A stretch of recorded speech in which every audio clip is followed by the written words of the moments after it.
I'm going to invite him up because he would like to join me in saying some big thank yous to people that have bought cars here today, people that have come from long distances, some people have come from the Northern Hemisphere. So, where's the star of the show?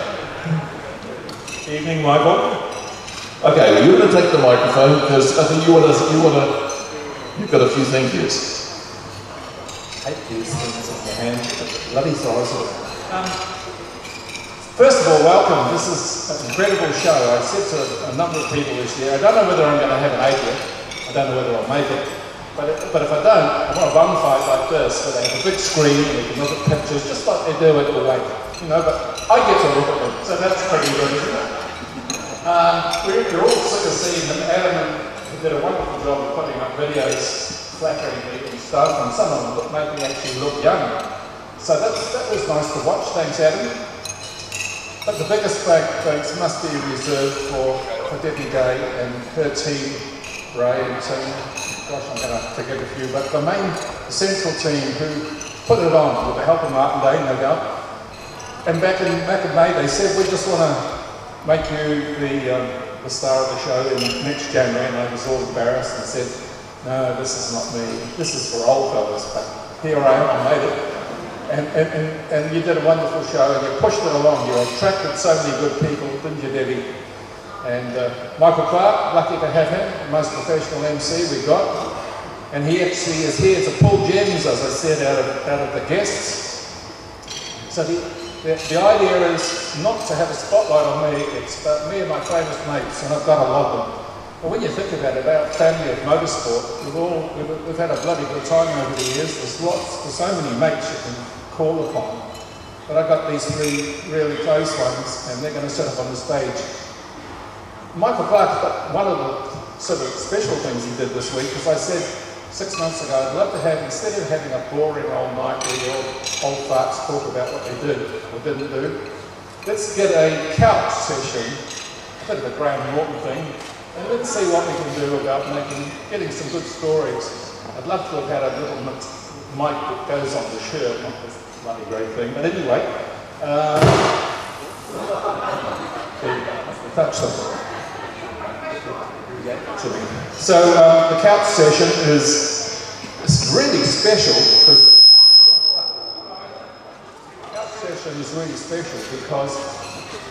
Mike said, surprise, surprise, it's going to be a special couch. And I thought, okay, we have a special couch. So this couch was in Bruce McLaren's lounge. And back in the day, your Graham Hills, your Jackie Stewarts, your Sterling Mosses, and they've all sat there, all the heroes. So we're going to sit our bums in a special place tonight.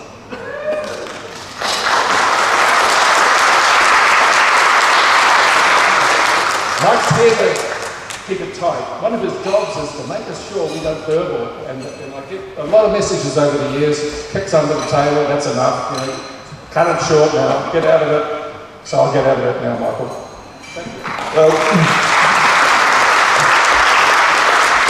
David, it's because you're such a natural raconteur, so it's easy for you to rebel on. So, because it's all good stuff. So I'm now going to pass the microphone over to the President of Motorsport New Zealand, the first female President of Motorsport New Zealand, Deb Day, and Willard Martin from the NZIGP, who have got some announcements and presentations, other good stuff like that.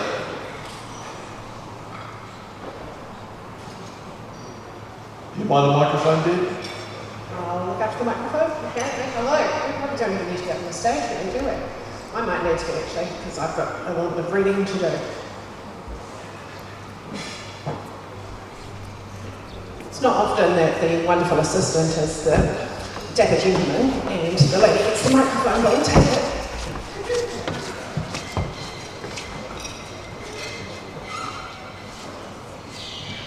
Right, so the reason for the season, the New Zealand NZIGP Legends Club, which was dreamed up with the help of Chris Watson, because we realised there wasn't really a space to celebrate the people that had created our sport and made it what it is. Each year, the club inducts a couple of people into its Hall of Fame, and tonight we're going to recognise a few people and then maybe a stitch-up or two.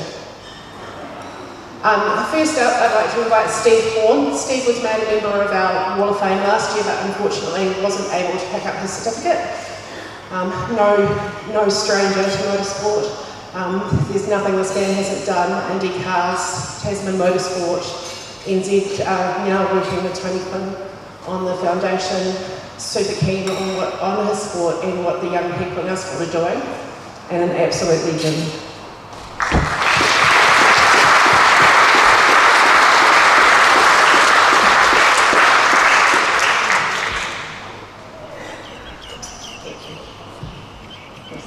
Yes, hi Steve. We missed seeing you last year. You sneaked out just about 5 minutes before this time. Delighted to have you back this year. Congratulations. You've done a lot for New Zealand motorsport and we're delighted to join our Legends Club. To other fellow members of the Legends Club, what does this really mean? It means you're bloody old. Thank you.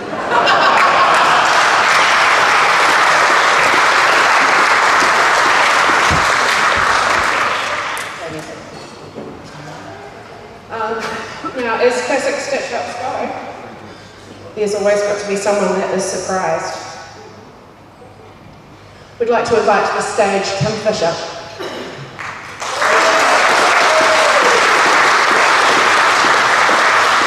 Tim's involvement in motorsport began in 1963.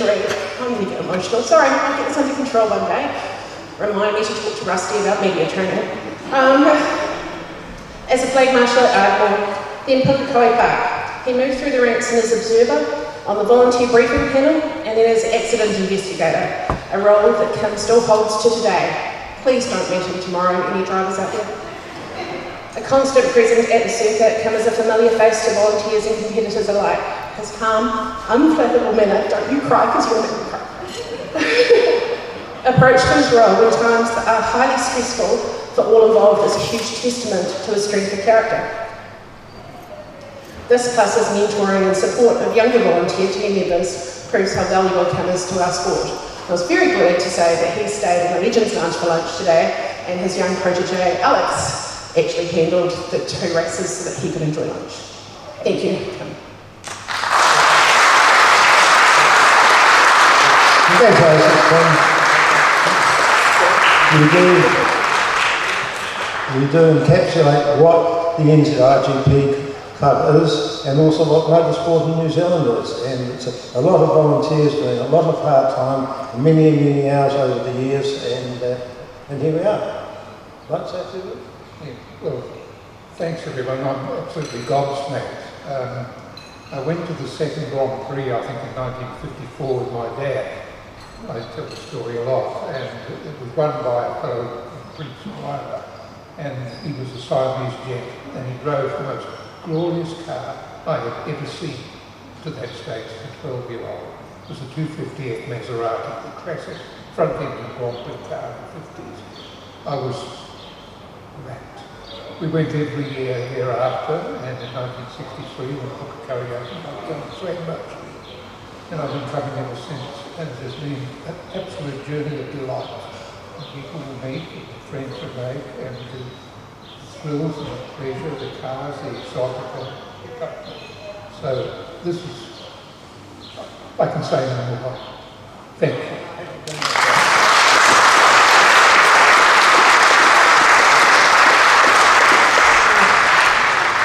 So essentially with the Wall of Fame, guys, we kind of look to the drivers and the competitors and the stars of our show first. I see several of you sitting in the room.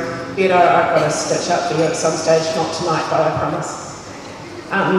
But we sort of reflected on where we're at, and the volunteers and the administrators of the sport are just as important as our competitors and the superstars, because without them doing all of the work they do, nothing else happens. So our final recipient of the Wall of Fame tonight is Willard Martin.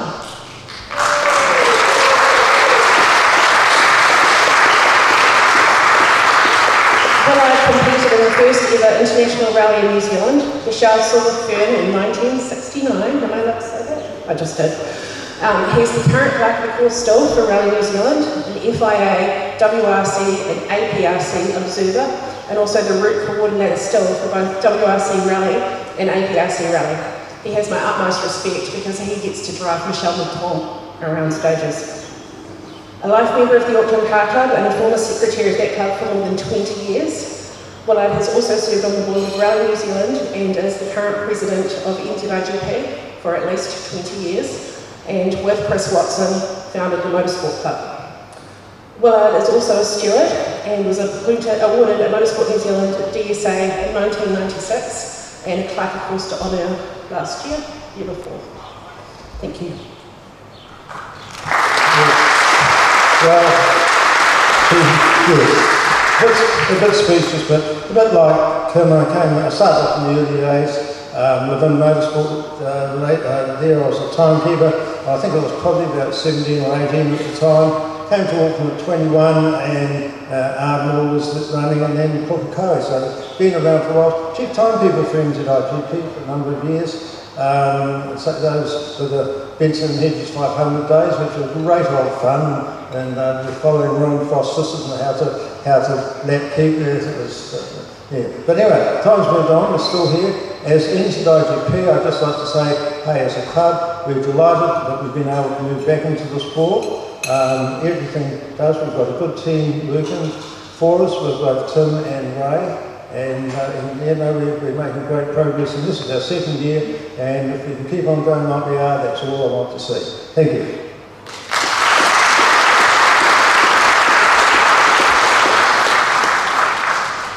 That's the last of my stitch-ups for tonight. Thanks, team.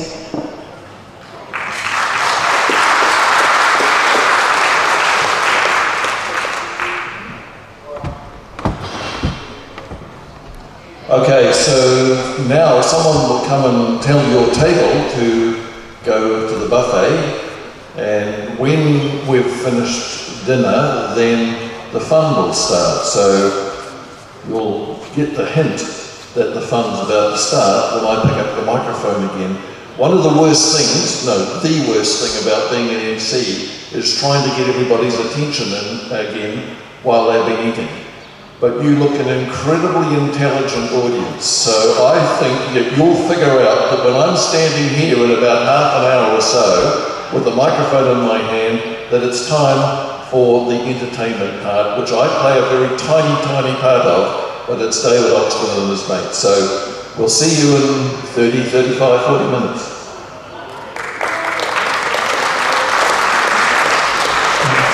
The Eagles is our star of the show's favourite group, so anyway, time to get the show on the road. So as ever with one of these functions, there are people that can't be here that would love to be here. So I'm just going to rattle through quickly some names. Where are you going?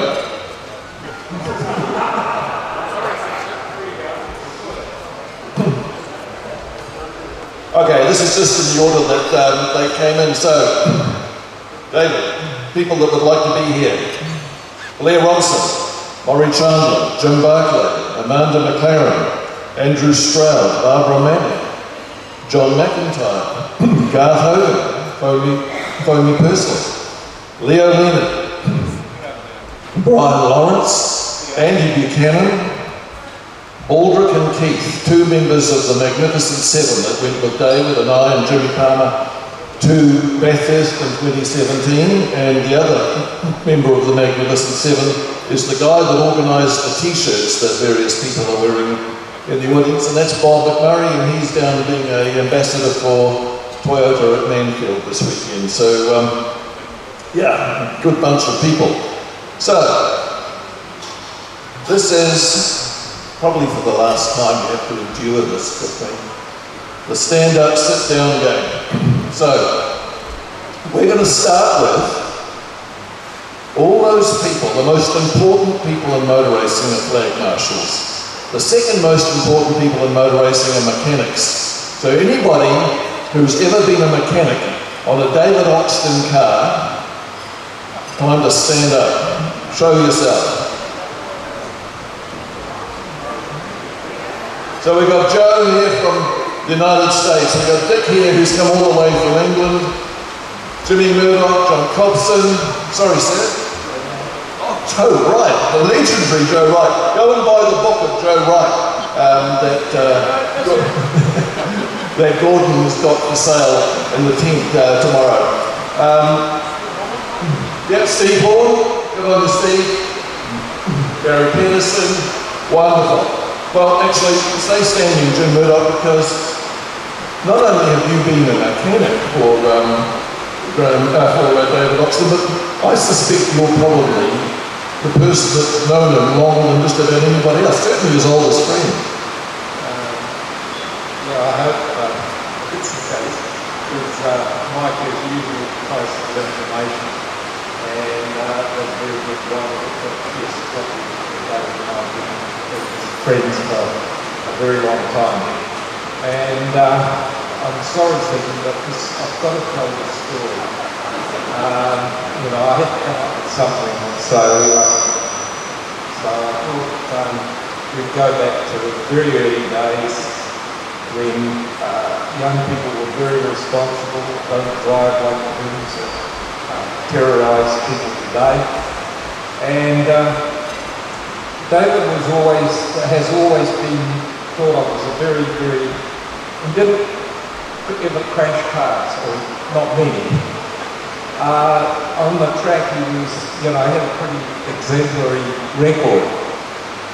However, on the road, it was a slightly different story, and I may have the chronological order of these two events took place wrong, but the first one related to a car that Steve, Dave's father, bought for Begg. It was a little shopping basket, a car that probably a good proportion of the people in the room would not even have heard of. It was a car called the Goggenmobile.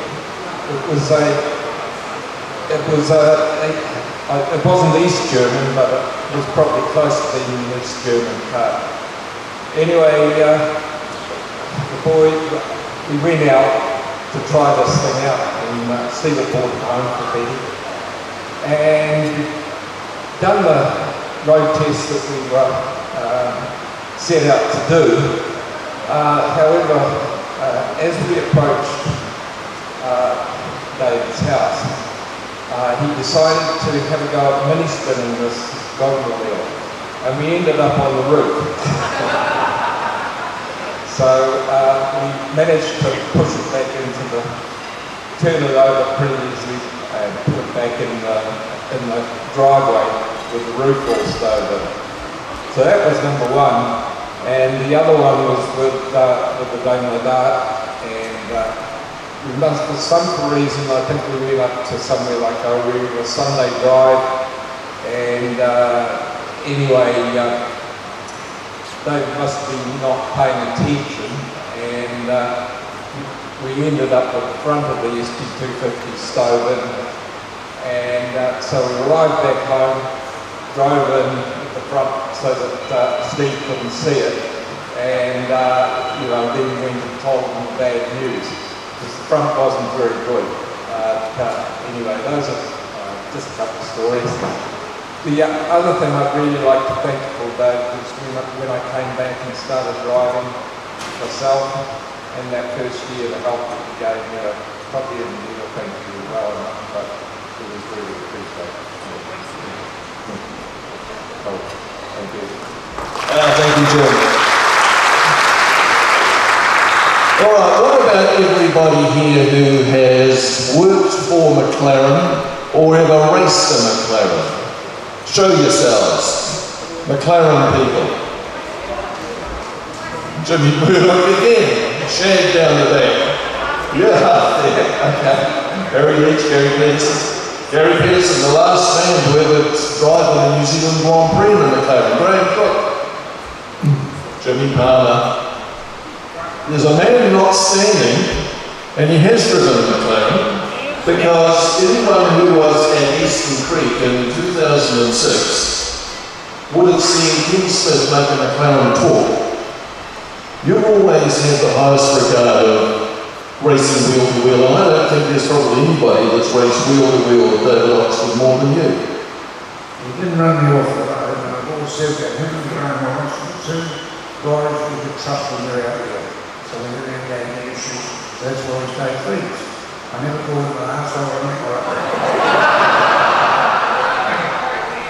Well, you're actually famous for your language and your colourful descriptions that you give people, but obviously David's managed to sidestep that the whole time. I taught him to swear. Good on you, Kenny.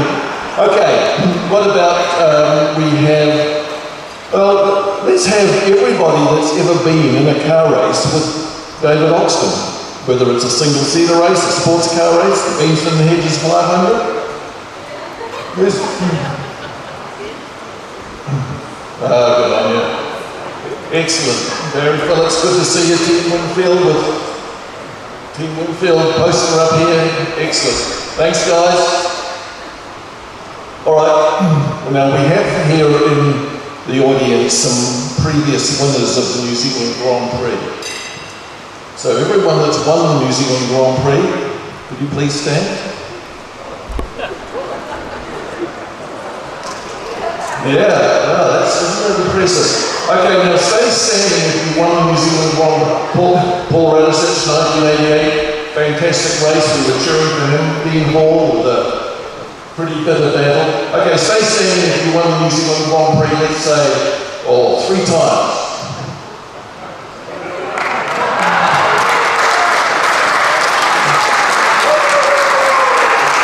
Now you see, Craig, normal people have a 28-year span between the first time they win and the third time they win. Thank you, Kenny. So, but you, by the time you were in your early 20s, you'd won 3 New Zealand Grand Prix in a row. But you had a bit of a mentor in David Oxton. Yeah, very much so. I guess the transition from Formula Ford to Formula Atlantic at the time, or Formula Pacific as people know, it was a big step. And I was never a good listener. I never listened to my father. I definitely didn't listen to Kenny. He was trying to fuck me over all the time. Or stab me in the throat with a screwdriver. Or the leg. But there was one person that was very calming and influenced that I will never forget. Is David Oxton. When I sat on the grid in any race, David would be at the side pod leaning over the car, and he's the style of person that not many people can calm a room when he walks in. And David is that person. And David was that person to me, standing next to me, leaning over the side pod, calming me, and made it probably the biggest influence in my racing career of anyone. He never sponsored me, he had a shit ton of money, and he should have given me a little bit more money. But my father paid the bills, but I never listened to them, but I always listened to David Oxton. Wonderful story, thank you very much, Craig. All right, well, what about everybody standing up who was ever a television anchor that had David Oxton as one of his co-commentators? Every one of you, come on. Oh, Tony Barber, you're the only winner. So, the voice of motor racing in New Zealand, Murray Taylor, I'll come and see you in a minute. The voice of motor racing in New Zealand, when did it all start, Tony, and how did David Oxton become involved?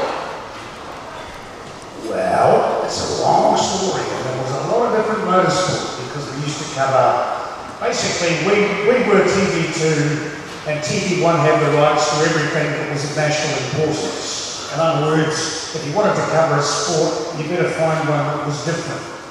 We didn't have enough viewers to be able to do an all-black test, or a netball game, or a cricket match. And so, motorsport was one of those that nobody was interested in covering. And so what I needed to find was people who could come along and make it sound interesting and sound as if I was interested, which David was very good at doing.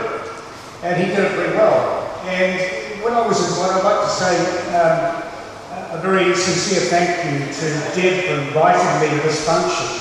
I haven't had anything to do with motorsport for quite some time, and in reality I'm much more interested in spending time with my grandkids than motorsport.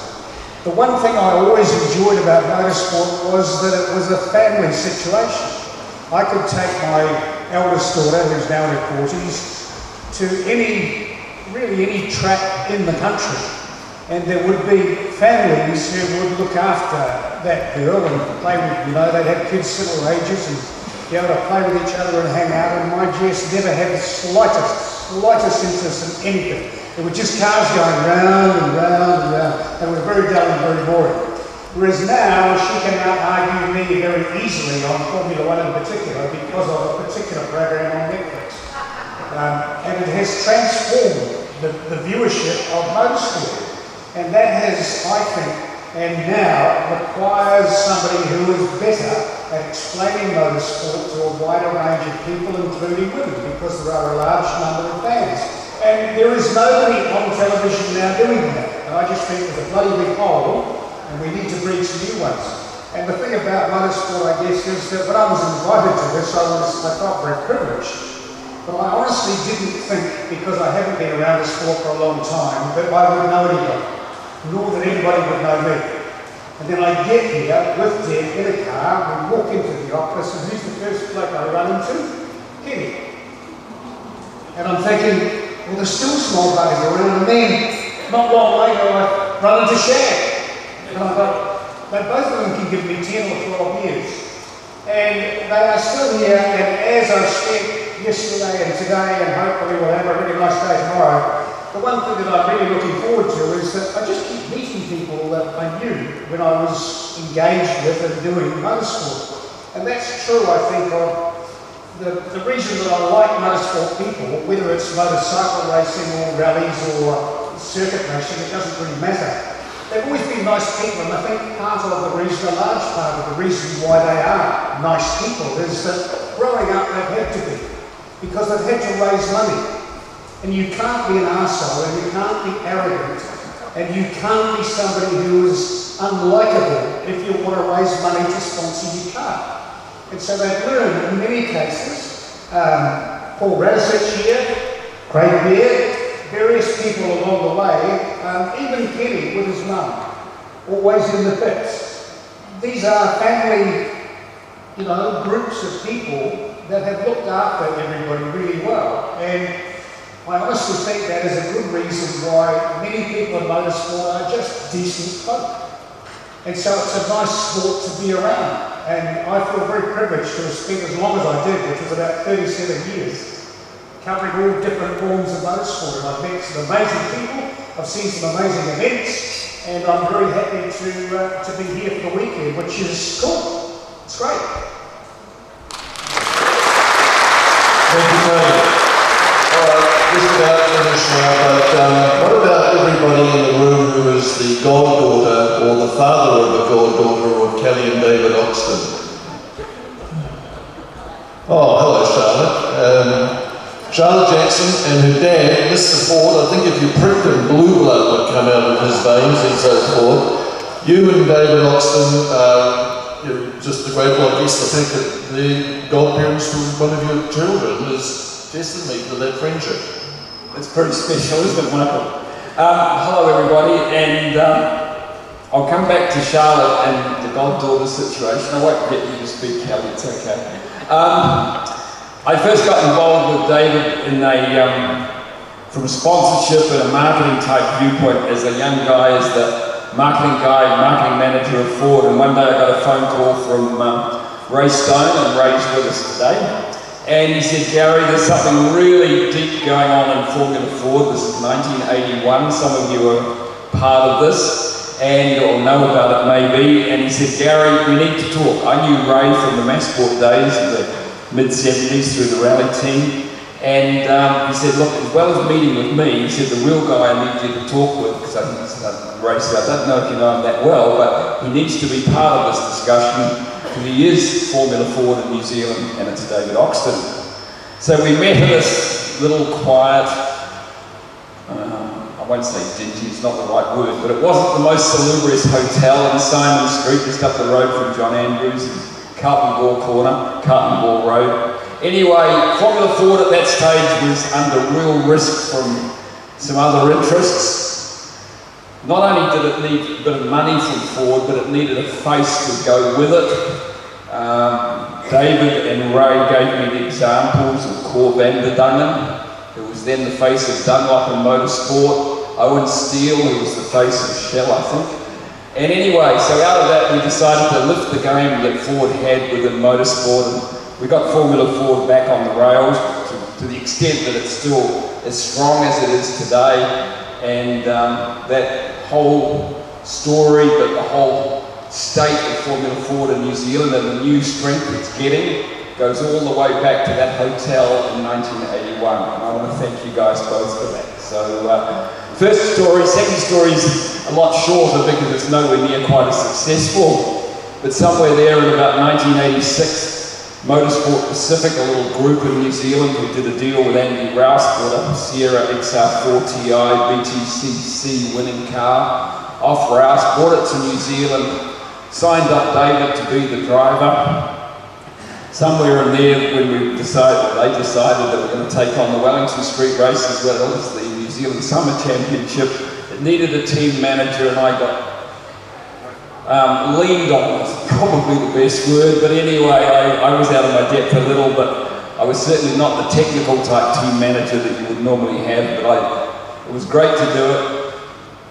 We didn't have a great season. Rouse put it into the wall on the front straight. I think the second lap, wasn't it, David? But he was driving.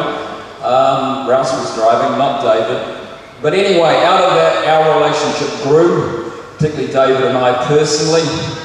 It went one stage further in 1987. This is not even motor racing, because David, in his hidden skills that many of you, most of you will not know, did an outstanding job as the MC at my wedding with my darling Loretta in the Sheraton Hotel in February of 1987. Hidden talents as an MC, David. He did an outstanding job. Going one stage further than that, and Mike has just given away the secret, on a totally, again, non-petrol related, non-sport related, I have the pleasure and the honour of a wonderful family association with David and Kelly as the godparents of our daughter Charlotte. So, thank you very much. Thank you. The three finalists for the blokes with the best hairdos tonight, I just missed out and I was in fourth place. David Oxton, Ray Stone, but clear winner of the best hair, Gary Jackson. Okay, so what about, could everyone who's brought a car along for display purposes, which David's so grateful for, the different cars that have turned up. Everyone who's brought a car, could you stand up and just give us a wave, please? I won't know you all, but yeah, good on you. Where's our head? Yeah, I'm going to pick on you, because you brought along the car, the type of car that David first started competing in. The Daimler ST250, and I think we've got something a bit special today. I have indeed, thank you very much. My name is Brian Ashworth. I'm from the South Island, the mainland, Christchurch. I bought my car 37 years ago, and when I bought it, I took it out racing straight away, realising that things needed to be done. Rang David, who was the man who had raced very successfully and started racing his whole career in a Daimler Dart. And David was extraordinarily generous. He gave me a good list of tips. I don't know whether he remembers this or not, but I took them to heart, and yes, I went faster. So that was a great thank you, and I finally realised how I could actually pay him back for his generosity. And I've written a poem for David, which I'd like to be with me. I'd like to read out for everyone. I think I have my under here somewhere. So here we go. David Oxton, a legend on the track. Born in Britain, raised Kiwi proud. David Oxton stood out in every crowd. From Auckland roots to motorsport fame, a racing dynasty would bear his name. His journey began with a Daimler Dart, our father's passion in the spark. Hill climb shared, a dream took flight. Together they'd conquer motorsport's heights. With a Lola Ford in '66, young David's talent began to fix. A Brabham BT16, sleek and fast, brought Gold Star honours. His star was cast. Through Formula Ford he carved his place, a Kiwi champion in motorsport's race. In Begg's machines, he claimed the crown. Gold Star glory, his renown. Across the seas through British rain, David's skill would rise again. In the Tasman Series, his prowess paved the way. To all to witness his impressive speed on the day. From Formula 5000 to Pacific Thrill, Oxton proved his driving skill. A Grand Prix win, a championship's cheer, cemented in status year by year. Beyond the track, a voice was found, commentary with wisdom sound. A Hall of Famer, a Kiwi legend true. David Oxton, we honour you.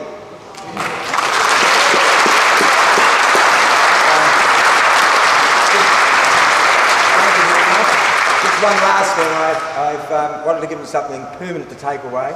I have a photograph, I don't know whether you know Jack Inwood, who was Mr. Pick, motorman in the 60s. He was the man before Terry Marshall came on board. And there was one magnificent photograph that I bought off ScanCam, which I've framed, and I'd like to give it to David to take away and put it somewhere. But it is a special image. And David's in action with the Daimler Darts of the day, and of course I've got a whole range of wonderful photographs and Dave's father, Steve, racing a Matamata in the dirt. Great shots, but this one's extra special, just a beautiful photographic composition. So I'm just going to give it to him right now. Thank you very much. When I heard that somebody had written a poem, I thought, oh, right. Very good. Very well done.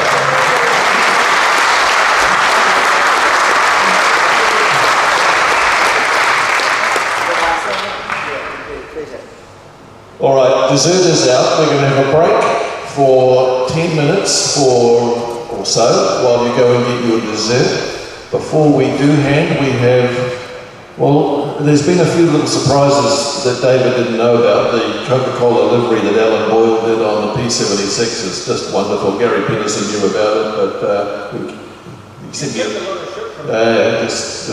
well, there's some more. Steve Elliott has just been absolutely outstanding with Adam Jones, so we're just going to watch a wee video now, which I hope will be you'll enjoy as much as I did when I saw it the other day. It's sounding more and more like a funeral. But you're here. and then later on, I got to know him obviously a lot better at the Auckland Car Club. Well, the only time Dave and I drove together was at the 70 events in the Heaters, Triumph 2.5 PI. We came third outright, and this car was sponsored by Colin Giltrap. So Dave and I ran third overall, and it was just a great car, prepared by Dave and Future Car. Well, one of the funniest that took place probably was an evening at Auckland Car Club, and Auckland Car Club was where all the younger guys in motor racing would gather and have a drink and drink beers and stuff. Dave took my wife Faye and I aside. And we'd only just got married, we'd only probably married a few weeks, and Dave took us aside and proceeded to tell us how motor racing and wives and marriage do not work together. And I said, we're off to a good start. And then I walked away and had another beer. Dave's advice wasn't that good because we've been together 53 years married, and I think Dave's in a long-term marriage as well. I'd rate Dave as a driver as one of the best drivers in New Zealand at the time. He ran in single-seaters, sports cars, Formula 5000, Group A touring cars, and did really well in the war. Won the Gold Star in New Zealand, I think, a couple of times. and he was one of the best drivers in the country at this time. Congratulations, Dave, for your career being celebrated at the Legend Speed meeting, and hope you and all the people there with you have a great time.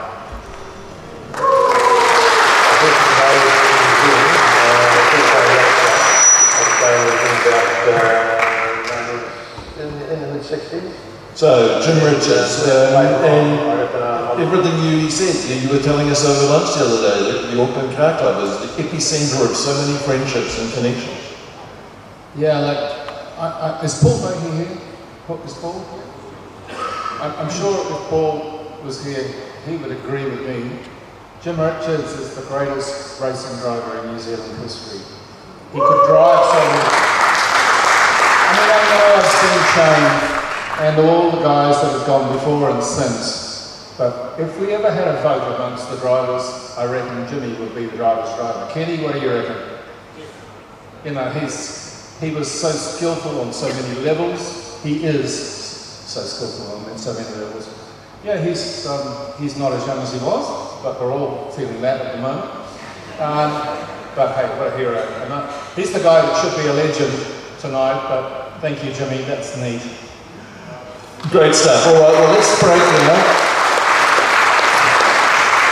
Let's break for, let's say, 10 or 15 minutes. You can grab some dessert, because I can see quite a few people actually need building up. And so go and do that, and then we'll be back for our couch session.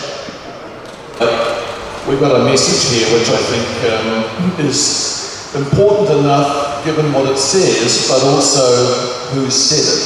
So I'm going to read it now. May I say how wonderful it is to see David being honoured with this festival. Long overdue, I must say, but of course all things come to those who wait, somebody once said. The delay may well be to David's modesty and quiet demeanour.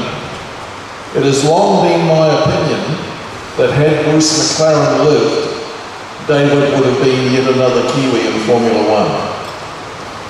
That he was able to go to England and swim in the big pool, proving himself competitive in Formula 5000 is surely proof of that. So, my best wishes to Oxo and Kelly for the special weekend. I'm very sorry that I'm unable to join you. And that's from Howden Ganley.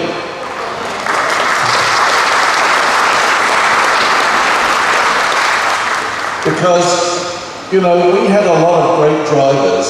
It wasn't as though we had the trio at the top, and Howden and Graham McRae, and then no one until just the last few years. Because in this room, David Oxton, Brett Riley, Paul Radisich, Craig Baird, easily, if luck had gone their way, if other circumstances had happened, all would have been Formula One drivers. So, you know, and there's others, but it's wonderful to read those words from Howden, because it's one Formula One driver talking about a guy who could have been a Formula One driver.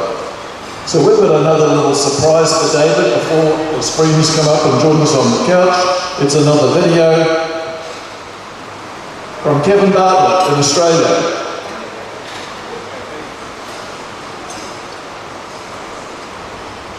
He's very quietly spoken man.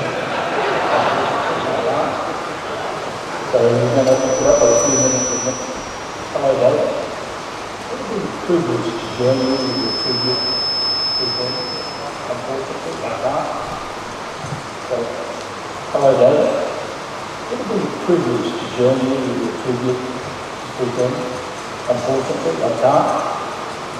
So you're going to have to put up with a few minutes of me from across the ditch. We were playing together in the open wheel cars, and I remember you quite well from those big skies and Ralt Series races in the field of driving to Begg. We didn't get on great for such a while and then go when we were running the race. Much the same, many of us used to be spending more time working and spending events and going out and doing social. Of course, beer or six after the races. We all took the cars, wasn't it? So, you know, it was good stuff, a good day, plenty of good memories. And, racing gets good guys, so the thing is that we didn't always have the success we wished for ourselves. But, you know, you look back at it, sometimes we had going to the touring cars, you did, it brings back a memory that maybe you want to forget, but then, let's face it, when we drove that Rouse Sierra, it was basically not the most memorable of events for us. There were plenty of issues along the way, but what impressed me was the calm manner you were about, we've got to let's face the problem and make do with what we've got. The cars we've got, that's what we've got. And, you know, I mean, with about 4,500, that was our life, that's what we wanted to do. Of course, being able to realise, you and I and Oliver Kimberley's, and our good friend Nancy Stewart, Brian Owens, John Walker, people like that. We had great days and fun memories. You of course went on those places very early in RT4s against those guys. There's a lot of envy for people like yourself who, after my shutdown in 79, was pretty much on the back foot as far as that memories are concerned, but still happy. And anyway, for you, your friends that are attending the function there, to you, all my best wishes and cheers to everybody there. Thanks, and I'm going to have a red wine every day.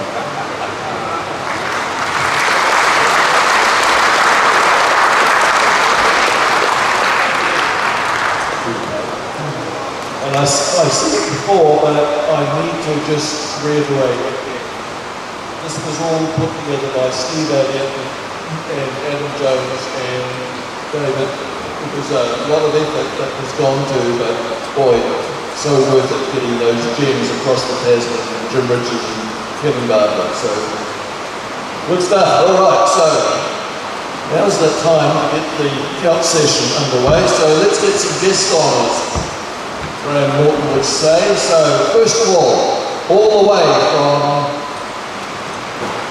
England, United Kingdom, the finest export in the international motorsport world from Dunedin, Dick Bennett.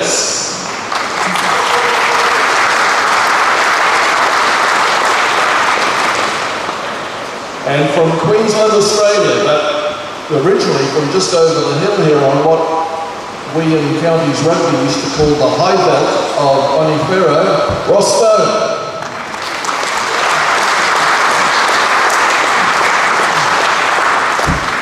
And from Los Angeles, California, a good old mate of David's who I've been hearing about for years, and it's been a privilege to meet him yesterday, Joe Cavalieri.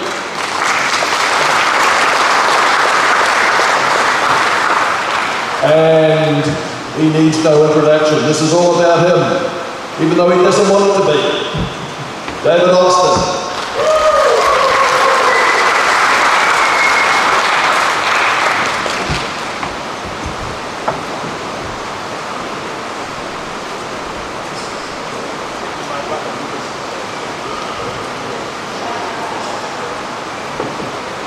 So David, how's the day gone? This is bloody marvellous, you know. But I must say one thing, I'm glad I'm not a king. I've shaken so many fucking hands today, I don't know how King Charles does it.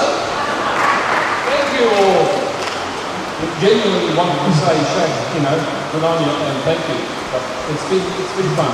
When this was mooted, you were a little dubious, you know, it was a little bit, do I deserve it? I'm not sure I've done enough or whatever. And it's kind of grown on you as the months and the weeks have started counting down. Well, I had you on my back, Debbie, Sam Hell, Raven, But everyone sort of pushing me along to get that bloody RT4 going. That was some inspiration to make the move. But yeah, it's been a little bit hard to accept that I keep saying Jim Murdoch is the man.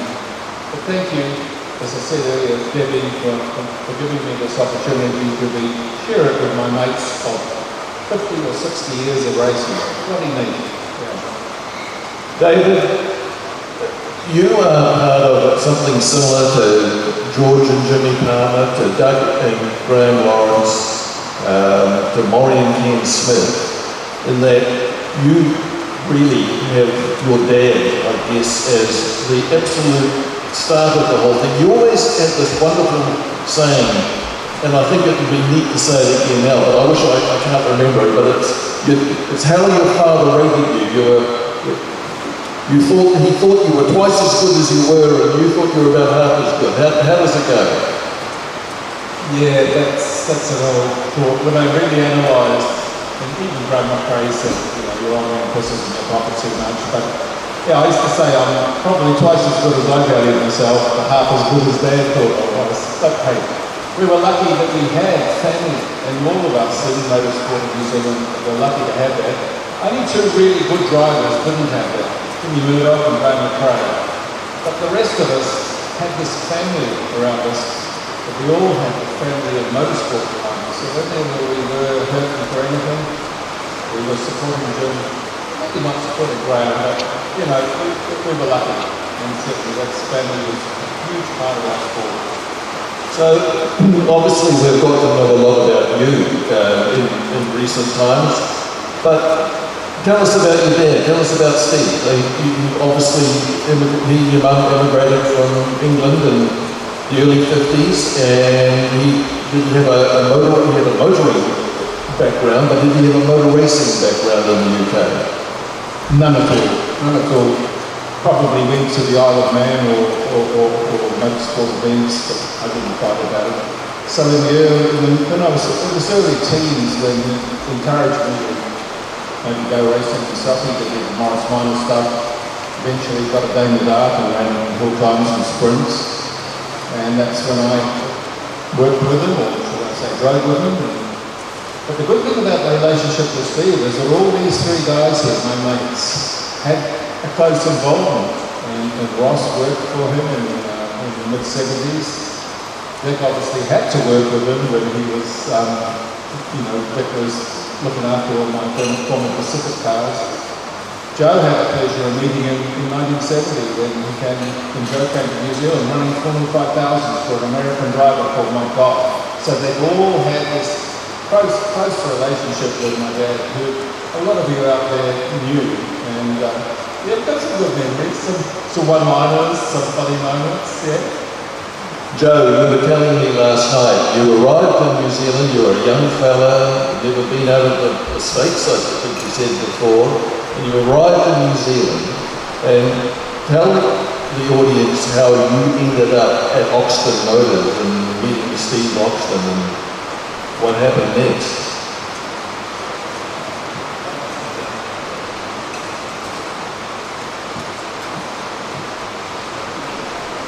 55 years ago, I was 20 years old. And, closer in, Joe. Right in here. Okay, all right. So, 20 years old, 55 years ago. And my second job in racing was working for who became probably the person who taught me the most to become a mechanic and a fabricator, Bruce Ness. And we started running mid-season from the 5000 series with a Surtees GS5. And at the end of that, Bruce said, to hone your skills, the best place we could go would be to run the Tasman Series. So we put the effort together to send the Surtees, a boat, a Chevy truck and trailer, and they sent me first. And my mission when I got off the plane was to take a cab to go to meet Ron Frost. So when I met Ron Frost, he said, we're going to have a host garage, and I'm going to take you over to Oxton Motors to meet Steve Oxton. And when I got there, he was very gracious, and the car hadn't arrived yet. And after we talked for about an hour and talked about what was going to happen to down in the car, he says, I'm going to take you to meet my son who's already at the pub. I guess when it turned 4:30, that's where David ended up.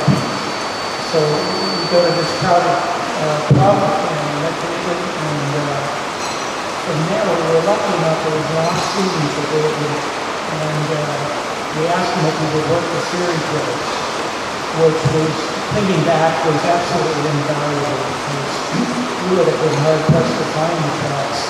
But the advantage of bringing a driver that maybe relate to my God, along with a mechanic that was probably better than myself at the time, it was terrific. But it started a friendship that I cherish as much as any friendship I have in my life. That's wonderful, Joe. And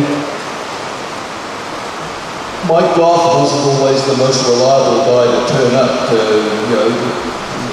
bed the car in, warm the car up even. So there was a day that you had to press young David into saying, right, get out there and warm this car up. The memory of some of those events is coming back with me finding out from David. I thought that was a big but maybe in the part where this happened. But Mike Goff, when he got to South Island and needed a Chinese restaurant, he befriended a waitress, and he ended up seeing this is Mike Goff. And before it was time to run, and when he got, David said, Surfers Paradise, right?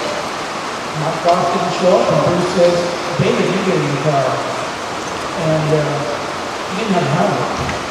And Goff finally shows up and he says, what the hell are you doing? He said, that's the most dangerous thing I could think of.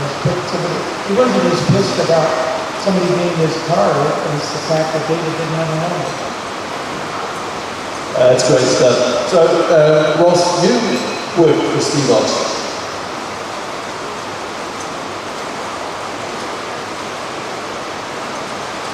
Yeah, I did. I served my apprenticeship in Auckland. In those days, New Zealand was up and down, and there was no jobs going out from the Cowie Way. So anyway, I served my apprenticeship in Auckland, and through racing on new speed, and he offered me a job, $2.50 an hour, which was $100 a week. So I just all of a sudden got 6'6" and bulletproof. But I only worked for him for 3 months because my brother Jimmy had come home from Pan Am racing and talked me into joining him out at Tennis Marvels Performance Development. So that was good. I went out there and you were doing all sorts of stuff. Really enjoyed it, but the only issue really was Jimmy got to pay me all the time. So after a while, he finally said to me, I think you better own that former Ford there. So that's how I got started. But I've been driving around anyway when he was away. So, that's how it all happened. Dick, you arrived from Dunedin and you got lodgings in Papakura and ended up at the Auckland Car Club and got brought into this world of all these racing drivers. I might just want to make sure that's turned on before you answer. Hello. Yes, quiet boy from Dunedin. Loved it down there. Took an interest in motorsport. I worked at an automotive engineering company, which I was allowed to modify my mate's engines and everything. So great times, good fun. Then I had an opportunity through Owen Dick, through his motoring magazine. He phoned me and said there's a job going at Performance Development in Auckland. He said, I think it would suit you down to the ground. So Alan rang up Greystone and they offered me to fly up. So I quite nervously got on an aeroplane for the first time in my life. Dunedin to Auckland, they picked me up at the airport, interviewed, offered me a job. I panicked then. I've got to leave all my mates in Dunedin. My brother is still there in Dunedin, he's here tonight. And I just had this thing, I wanted to have a career in motorsport, so I moved up. And as Mike just said, I was flatting in Papakura, didn't know anyone at all, had a fantastic job at performance developments, and then Dennis Marwood took me into the Auckland Car Club one Thursday night and introduced me to all these guys, and one of them was David. So Steve Horn, and then finished up when David won the Formula 4 Championship. It was a trip to England. So, and I felt bad to leave Ray and Dennis at that stage. And I just said I'll be away for 2 years, working holiday to help Dave at the Formula 4 World Cup. And I've now been away 53 years. So yeah, it's been a great venture. So David, by the time you met these three guys in the early 70s, you'd already been racing for, I guess, half a dozen years. So from the Damo Derby SP250, your dad then bought a Lola sports car, and I think you told me was it his accountant or his bank manager who was convinced that your motor racing was going to drive him broke. Yeah, the Dart was the first sports car I raced, the first car I shared with Dad, but also he was making me buy it at £5 a week, $10 a week, right? So that was the first involvement with bank with Mum and Dad, and so yeah, it was never going to get repaid. And as we raced harder, things fell off and it got crashed a little bit. So he said, look, I think we better do a deal where we get a bond and just get a race car. And so the Lola was that race car, Lola Mark I, beautiful sports car.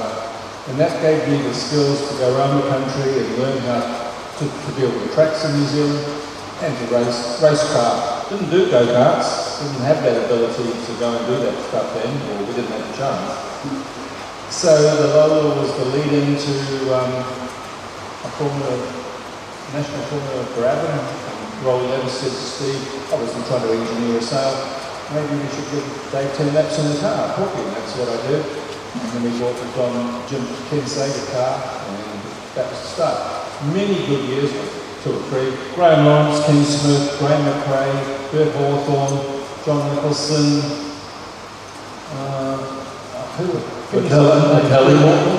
Yeah, you know, they were tremendous races with a twin cam, and that gave us all a fantastic racing period up until the late 70s when Jimmy Palmer really got a fantastic McLaren and Graham Lawrence got the Ferrari. So we sat in their shadow a bit. We were making up the field. Those two blokes were the top Kiwi runners, and they dominated New Zealand racing. So at this point, how are you viewing motor racing? You've gone from the Lola sports car, you've gone into a single-seater, you're in the New Zealand Grand Prix, so you can say you've raced against Jim Clark and Bruce McLaren and Denny Hull and Chris Amon, but at that stage, were you imagining that you'd still be doing it 15 years later and at the absolute top of your game 15 years later? I wonder what the modern generation of superstars think, because certainly I had no ideas beyond tomorrow. I certainly didn't have engineering a future in Formula One like probably Verstappen and go do. I don't know. But certainly then it was, I'm bloody lucky to be doing what I am. Bloody lucky going to the Auckland Car Club with all these blokes. And it was life was so good. You know, if you got to go to the South Island and meet your mates on the South Island and run around those tracks, it was just fabulous. You know, look at these guys now. They started off like us all in the car club. And the Stone Brothers legendary supercars. Joe Cavalieri developed through USAC and through IndyCar, ran Alan Jr., built the Frisbee Can-Am car, if any of you know Can-Am cars. And this is all from starting small in the car club and having an interest. But Bennett, you don't even need to talk about where he's come to, but you know, dedication and interest in the level that they started and what they put into their sport started at the Auckland Car Club. Yes, David, but you're missing one very key point, and that is natural ability, and you clearly had it, and maybe you didn't recognise it at the time, but maybe Joe recognised it because you ended up driving a Lotus at Sebring at the end of 1970. Joe was connected, and he had a good friend called Brian Robinson in Miami, and we talked to him when he got back to the States after being in New Zealand, and he said, I've got a friend in New Zealand, and I reckon he's half a chance. And so he arranged a test over at Willow Springs. We were talking about this last night with Dick and Jim, and we tested the car, and then I got to go over to Miami. Joe and I drove 3 days. I'd never been out of New Zealand before. That was a hell of a trip. I remember going through Texas, and you all know Texas on the map. We went for 24 hours and we never turned left or right. I couldn't believe that. I'm a guy out of Auckland, and you're always turning left and right, you know? So that was fun, and that was Miami, and we had a good finish there, and things were promised that were kind of fell over.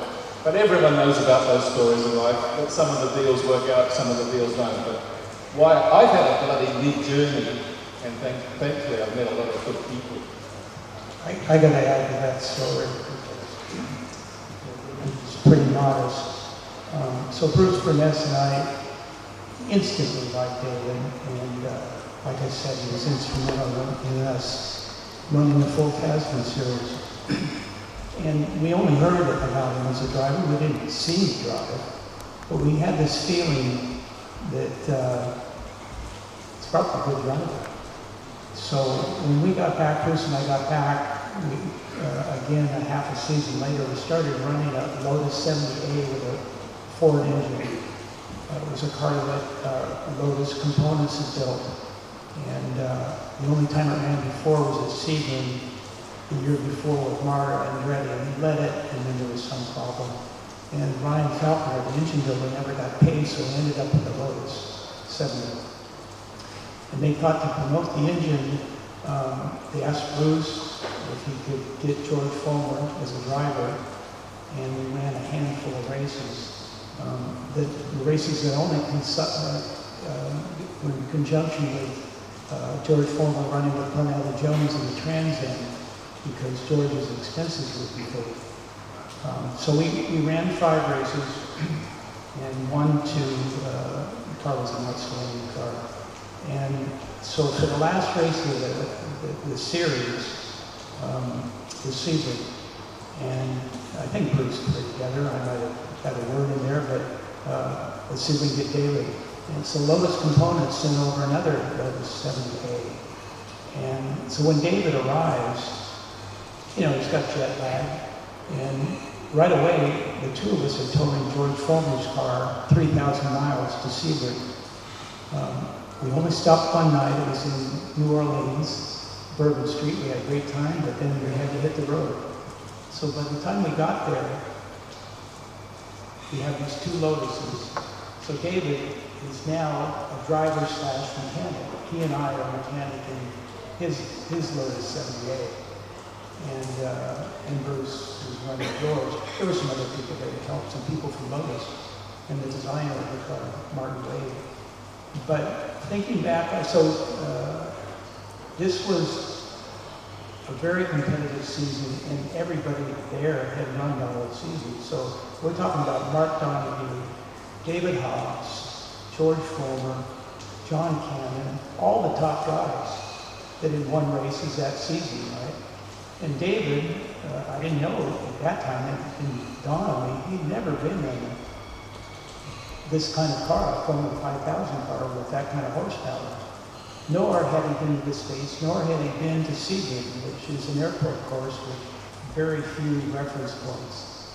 And right away, he's in there, qualifies, I can't remember well, but, respectable. He ended up finishing 4th, which, it's got to make New Zealand so proud that somebody at that age, with that experience, I think, I asked him this time, how much open wheel had you run? And he said, quite a few races in the Brabham BT, 16, yeah. But I think back on that with the caster driver, and it was well noticed. The guy that actually put up the money says, I might think about running David the full season next year, but what happened then is the head of Lotus Components, he promised David the world. He said, come to England and you're going to have a lot. Catch was Lotus Components went out of business, but what he promised David, he never made good on. Which was a shame because it could have changed.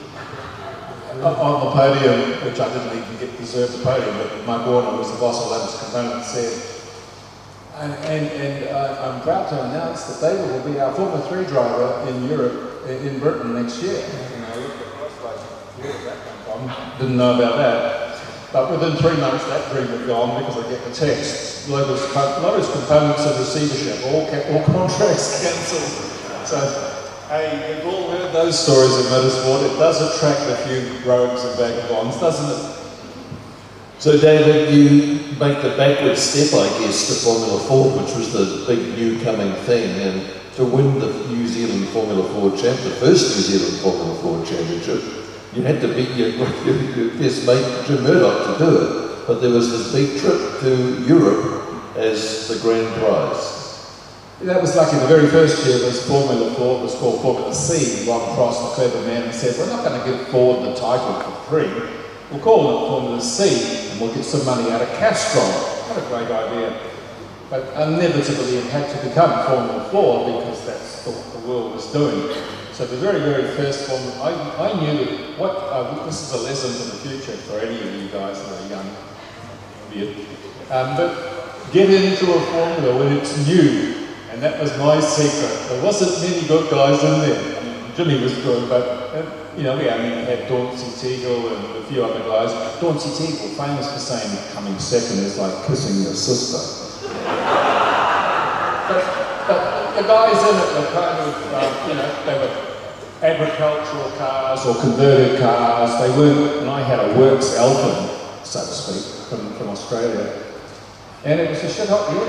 We won the championship, and that gave us a prize. Motorsport New Zealand put a tin up, and Dick and I went off.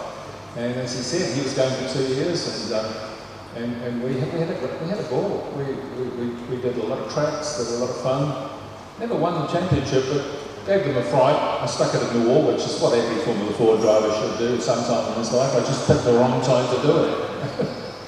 Dick, the way you were talking about that, and we're talking about, what is it, 52 years ago, 52 and a bit years ago, you were talking about that the other night as though it had happened the day before yesterday. Clearly it's imprinted in your mind, or otherwise you just make stuff up. Mike, you've got to say that Dick, everything he can tell you the size split pin he put in an axle shaft in 1950, in 1979 at Vallelunga when they changed the axle. I mean, that's his memory.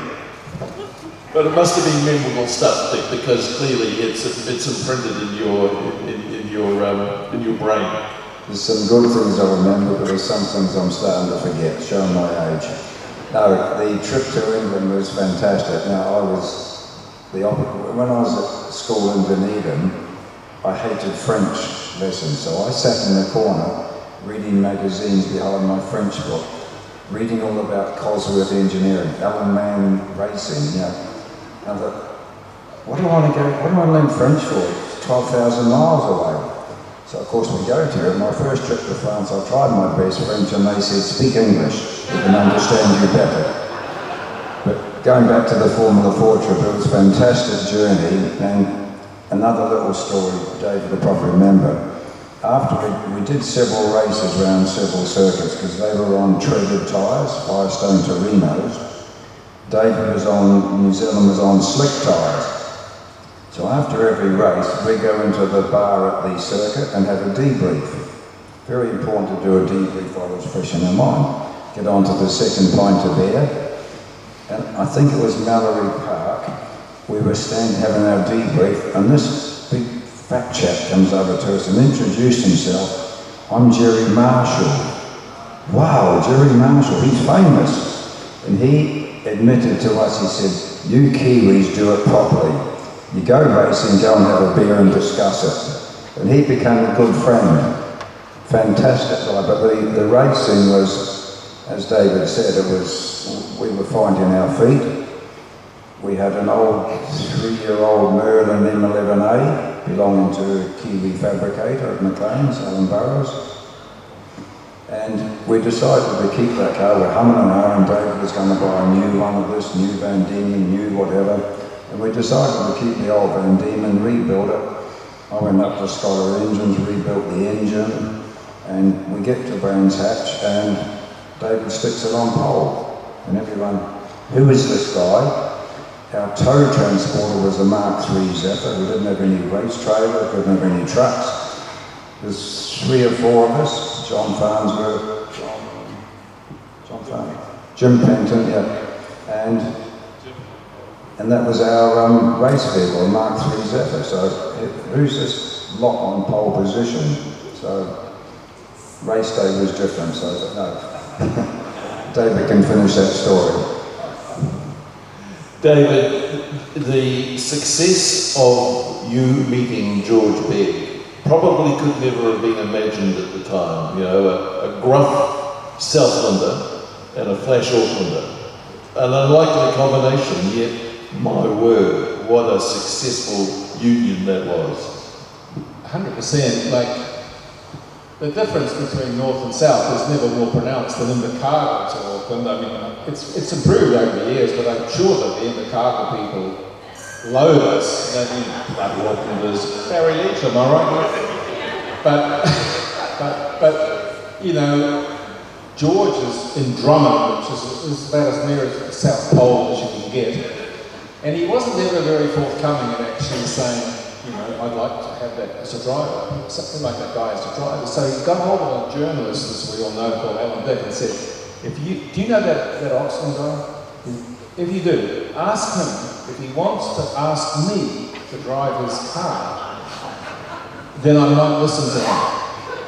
What a way to go and do business. So Alan rings me and says, look, I know it sounds a bit weird, but Alan said, ring George and ask him if you can drive a Begg, he might let you.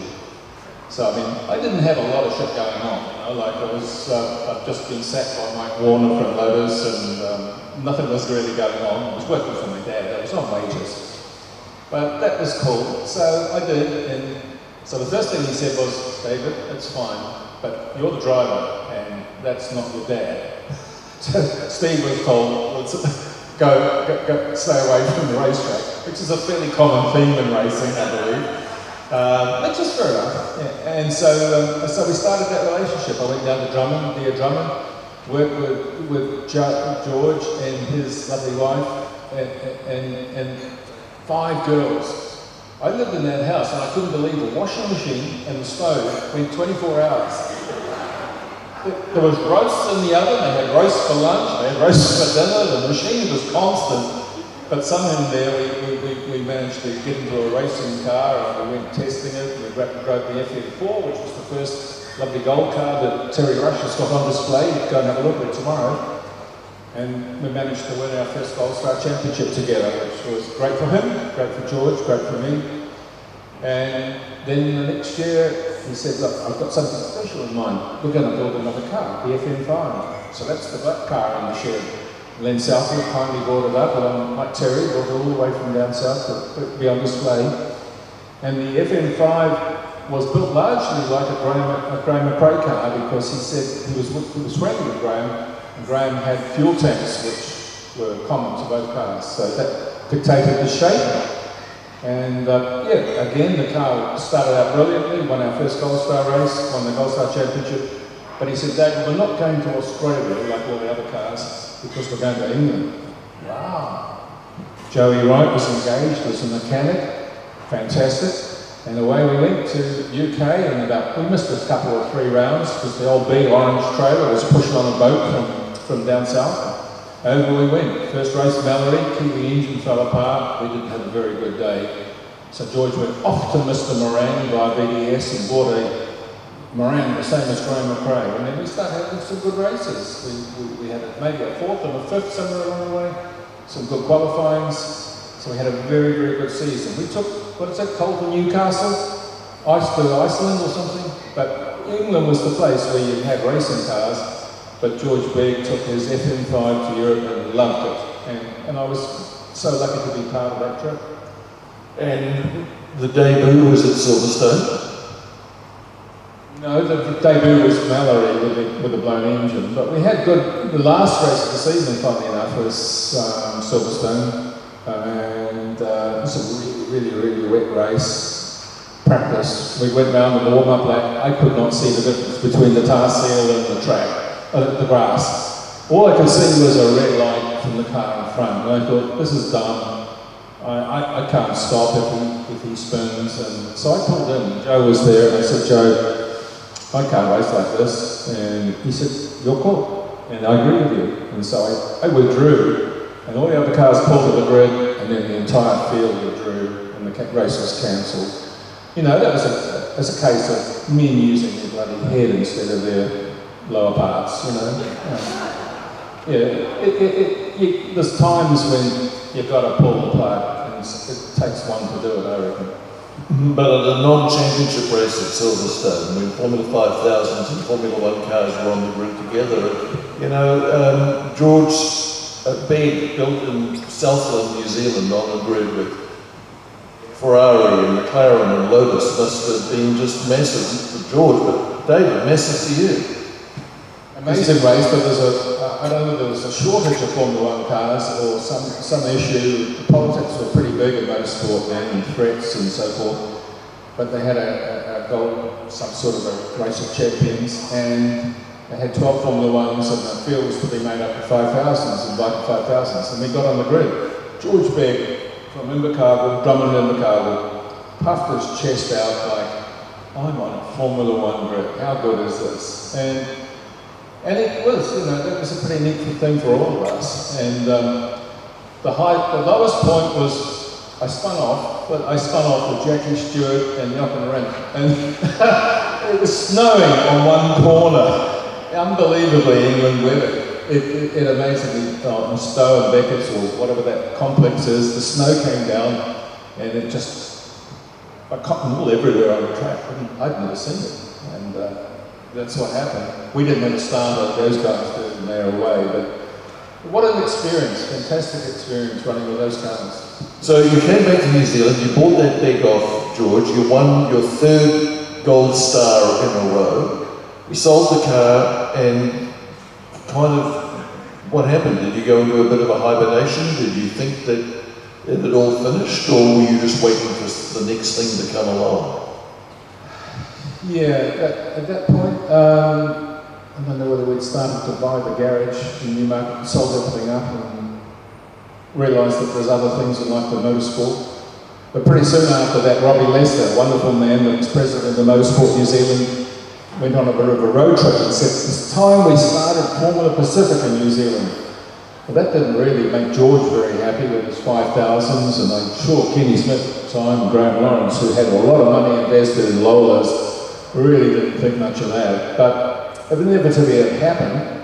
Formula Pacific came along, and it did give opportunity to a lot of younger drivers to come in. That's when Ross and Jimmy built the Cougar, and they started Formula Pacific racing. Dick Bennett's came out from Europe, with Keiko Rosberg and Mika Korosowicki in their Fred Opert Chevrons. Steve Millen came along, Graham ran some cars, Kenny had a March. So it was a whole new revolution of single-seater racing after the demise of the 5000s, which was really economically driven. I guess some people could run them. Graham and Kenny specifically were the best in the South Pacific, but not many others could. And so Pacific was started, which was former Atlantic, as we saw today. Atlantic was a neat formula, and we had that for 10 or 12 years maybe, through the Mark 1 stuff, the Ralts and the Chevrons, the RT4s, and then the beautiful Swifts and Reynards that came in the mid-80s. So that was a neat time. Ross must have been cool for you. You were on a Grand Prix grid in a car you and your brother built yourselves. Yeah, a bit lucky, I guess, you know. Sometimes cars fall your way, but Pacific was great racing. I enjoyed it. I would love to have been part of 5000 era, but that's another story. Yeah, even I thought recently at Taupo, the Atlantic cars, the Pacific cars put on a very good show. It was good to watch, good sound, the whole deal. They were very good. So Dick, you're still on your 2-year working holiday that's gone on a little bit long. So you're coming back to New Zealand on a regular basis, and obviously Formula Pacific with Fred Opert became a gig for you. Yes, the first trip, I'd left working for March at Works F210, and I got an offer of a job for Fred Opert. And he said, right, we're taking the car, Brian Redmond, to New Zealand. I said, okay, great, Formula 5000. He said, no, we're taking the Chevron Formula 2 BMW. Hang on, how can we compete against Formula 5000? He said, gee, Dick, the deal with the 5000 car fell through, but we've got this deal to bring the Chevron BMW Formula 2. And I just thought, he's crazy, this bloke, Fred Opert. But we came out here, it was a good trip home for me. Very hard working holiday, and then unbeknown to me, there's 4 spare engines for here for 5 weekends. And I said to Fred, what's going on? He said, he said, I got a deal out of BMW, we're going to do some testing their engines for them. So I thought you'd do 5 weekends, 1 engine. No, do 1 race, can you put that engine in? Next race, put that engine in. And it was just unbelievable. But I'll never forget the first round at Pookie, when, I don't know who organised it, Ron Frost or Fred Opert or whoever, but I think we qualified 3rd or 4th. But on lap 1, down the back straight, when Pookie had the chicane, Brian, they moved the cones apart and Brian went straight through and come out in the lead, so the crowd went berserk, and I thought, great. And then next lap the 2nd, next lap the 3rd, next lap the 4th. The power, it was 280 horsepower against 550 horsepower. But then we moved on down to the following years. I worked for Fred, we brought Keke and Mika out, as David said, and then the following year we brought Keke and Bobby Rahal. And then I come back to help David, he had the Chevron. And then I brought out some March side pods because we had some aero work, and I thought that will work. They were useless, they didn't work. So I said to David, I'm not coming to help you again, you're too good a driver unless you get this Ralt RT4, because I was working for Ron Dennis and we just got an RT3, Formula 3, and it took us a while to learn how it worked, but once we got it working, we dominated the final 4 rounds of F3, and I fell out with my mate Murray, because Murray was running Kenny H's and leading the championship, and we were running 3rd, and then we won the 4 races and won the championship. So MT wouldn't talk to me for 6 months. But then the Ralt RT4, the one that's sitting there now, and that era of cars was fantastic. Sounded good, looked good, and it was great racing. I loved coming back home. It wasn't really a holiday, but it was a good way to get back and see my family and see all my mates.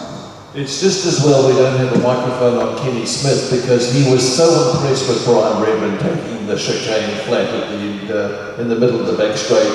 But Kenny prevailed. He went on to win his first New Zealand Grand Prix that day. But yeah, I guess it made for a race. But I don't think it impressed you much, did it, Ken? So, David, you go to Canada and race for Alan McCall in the Tui.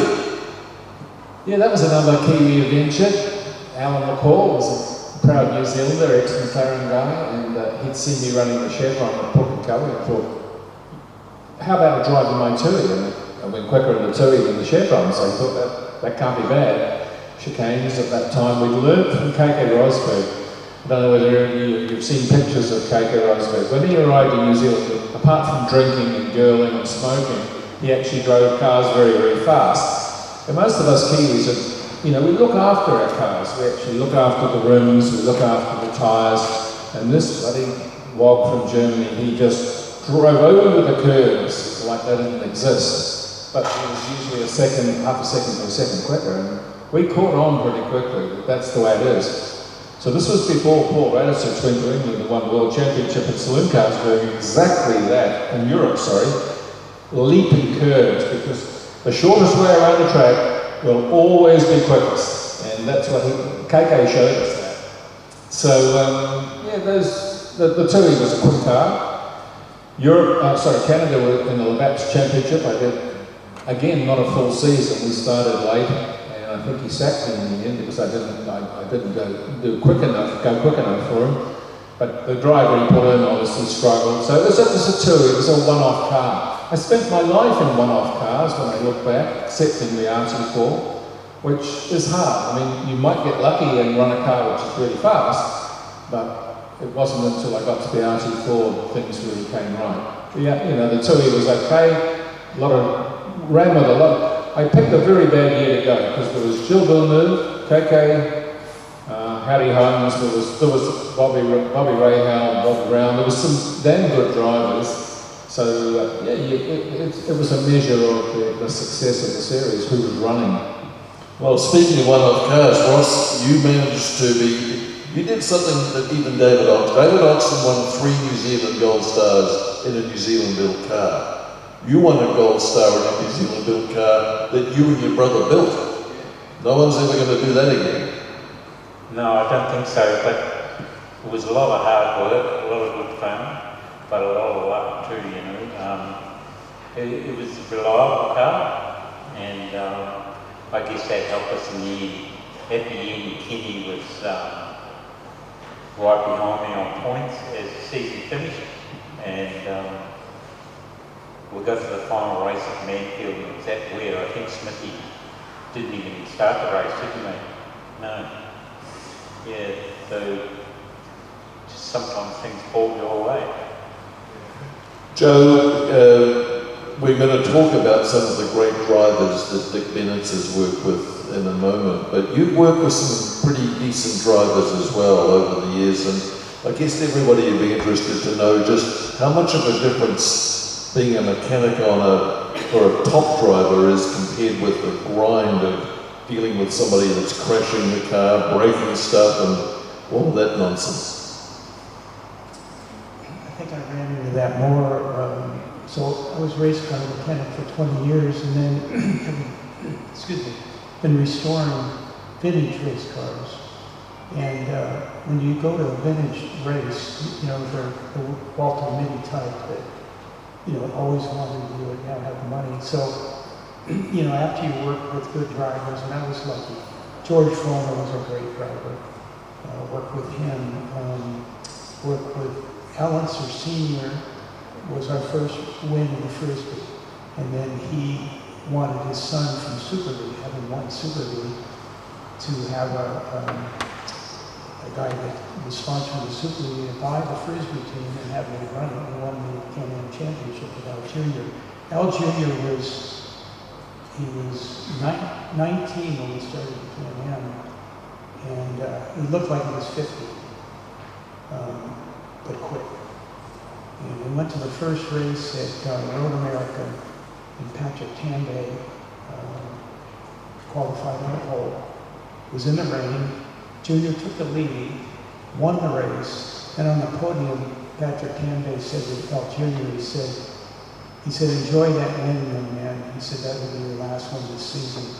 And he said, by the way, you almost lost it every lap. And Junior said, but I didn't, did I? Anyway, Tambay got called in when Millen had got for Formula One, and we won the championship with Al Junior. But I've worked with Jeff Grabner, he drove second Frisbee, great driver. So I was James Hunt's first U.S. crew chief. I was team manager on a startup from the 5000 team. A friend of mine was to be the driver, and then he got pushed aside because James Hunt was coming over to run. And it was just one race that I was his mechanic, and it was a two-part team. He also ran Leland Baird, who was a great driver. Didn't speak any English, so he had an interpreter. And so James Hunt, Elliot Ford Robinson, driver I worked with. I won I was the team manager and crew chief in the IMSA effort with a driver named Brad Frizzell, who won the championship. Later, took a car to Le Mans, ran a Monza there, and then that's where we started the Frisbee. His name was Frizzell. get to the Frisbee. John Morton was a driver I worked with quite a bit. We ran the first Formula 5000 race at Palm Beach with John Morton. Then later in vintage, I did a Brabham VT8 that was a car that Jack Brabham had run. And the owner brought him over for a vintage weekend. And he still had it, he could still drive, but he was the most deaf person I'd ever been around. But again, a lot of fun. Jack Brabham was deaf until he got the price down to a level that he thought was acceptable. Then his hearing became... Oh, is that right? Okay, I wouldn't know that. Yeah, brilliant. Dick, when it comes to top drivers, I mean, I guess you probably have been really fortunate to have worked with Ed Senna, Mika Häkkinen, two wonderful multiple world champions. And something that might surprise me, it might surprise everybody here tonight, you actually think Mika was quicker? Yeah, delicate one.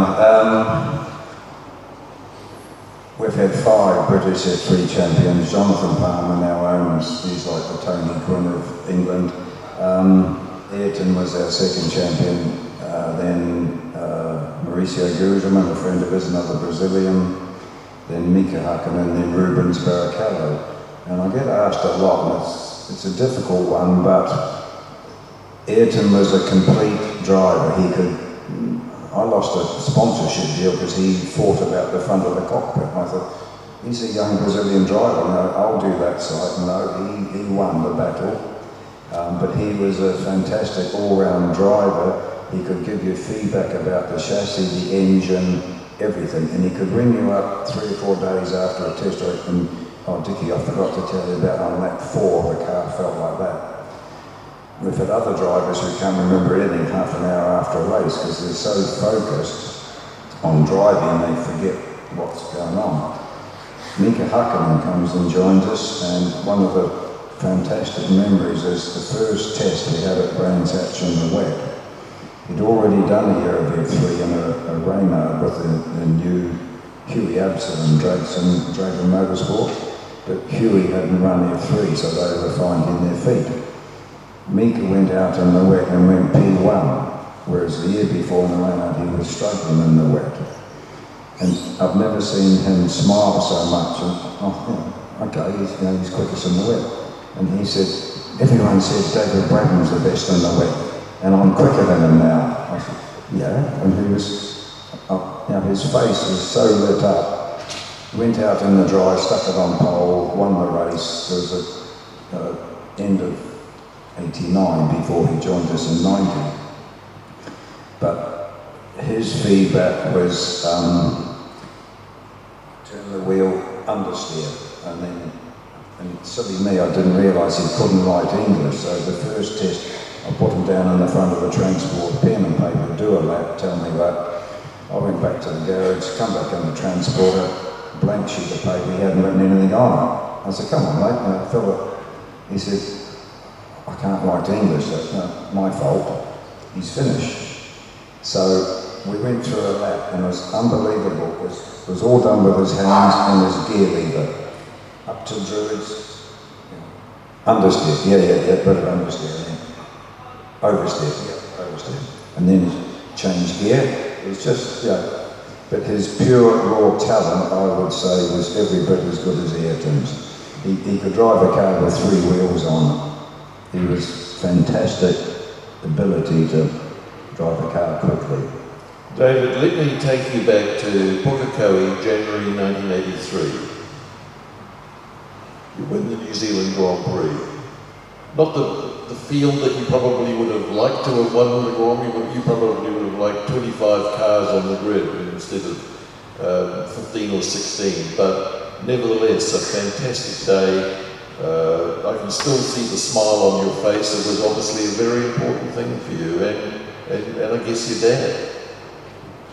Yeah, for the whole family, Mum and Dad. Mum was real keen. I mean, she was the bacon and egg pie lady, and hated the first lap. She used to she got Dorothy Smith's hand at the start and squeezed it so hard because they used to hate watching them storm past the start line and into turn one. Once they both knew that their boys had got round lap one, they were happy, and the bacon and egg pie came out a bit later on. Now, it was a huge moment. I mean, I'd been trying for probably 16 years when I work it out. And that's something that's different in New Zealand motorsport now. The poor guys that run former Toyota, they're either up or out. It's a shame. But Kenny, Graham and I specifically, and Jimmy Palmer, we ran cars for 10 or 15 years at our, maybe what we'll call peak. And that's what we enjoy doing, and we look forward every year to coming back and doing it. That's what we did. So to win a Grand Prix was your ultimate goal. That bloody great trophy there, the New Zealand Motor Cup, was something so special to hold when you're a Kiwi.